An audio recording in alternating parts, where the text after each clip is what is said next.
दोस्तों आदाब, नमस्कार, गुड इवनिंग। मैं चंदन आज एक फ़ंड को लेके आए हैं जिसके बारे में आपसे डिटेल जानकारी शेयर करेंगे। ये जो फ़ंड है, फ़ंड का नाम है SBI small cap fund. SBI small cap fund जो स्टार्ट हुई थी 11 सितंबर 2009 को। इनका जो फंड मैनेजर है R श्रीनिवासन। इसका जो बेंचमार्क है वो BSE स्मॉल कैप है।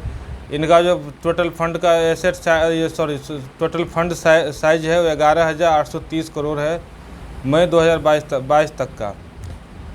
इसका एग्जिट लोड है 1% 1 साल के लिए। ये दोनों ग्रोथ और डिविडेंड दोनों ऑप्शन में आते हैं। इसमें मिनिमम इन्वेस्टमेंट 5,000 का है और 1,000 के मल्टीपल में आप इन्वेस्ट कर सकते हैं और 1,000 का SIP भी कर सकते हैं।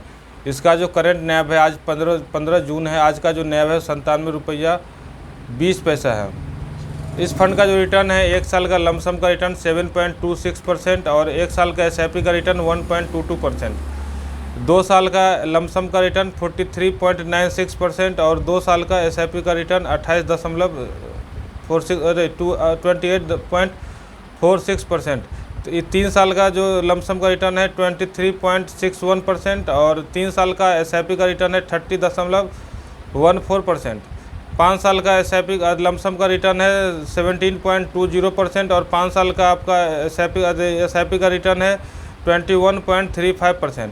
7 ईयर्स का लमसम का रिटर्न है 18.93% और 7 ईयर्स का SIP का रिटर्न है 20.19%। 10 ईयर्स का जो है लमसम का रिटर्न है 24.83% और 10 ईयर्स का SIP का रिटर्न है 23.47%। और जब इंसेप्शन से जो लमसम का रिटर्न है 19.46% है और इंसेप्शन से जो SIP का रिटर्न है वो 22.22% है। स्मॉल कैप बेसिकली SIP के लिए बेहतरीन फंड होता है, लमसम के लिए बेहतरीन फंड नहीं होता है। अगर लमसम के थ्रू अगर वन टाइम इन्वेस्टमेंट करना चाह रहे हैं तो आप STP के थ्रू इसमें इन्वेस्ट कर सकते हैं। जैसे सपोज लिक्विड फंड में, जैसे SBI का एक दूसरा फंड है सेविंग फंड में पैसा इन्वेस्ट करके आप धीरे धीरे STP मोड में आप स्मॉल कैप में जा सकते हैं। उससे पैसा कैपिटल लॉस की संभावना कम होती है और आपका प्रॉफिट गेन होता है। और जाते जाते चैनल को सब्सक्राइब जरूर से कर लीजिएगा अगर मेरी जानकारी अच्छी लगती है तो।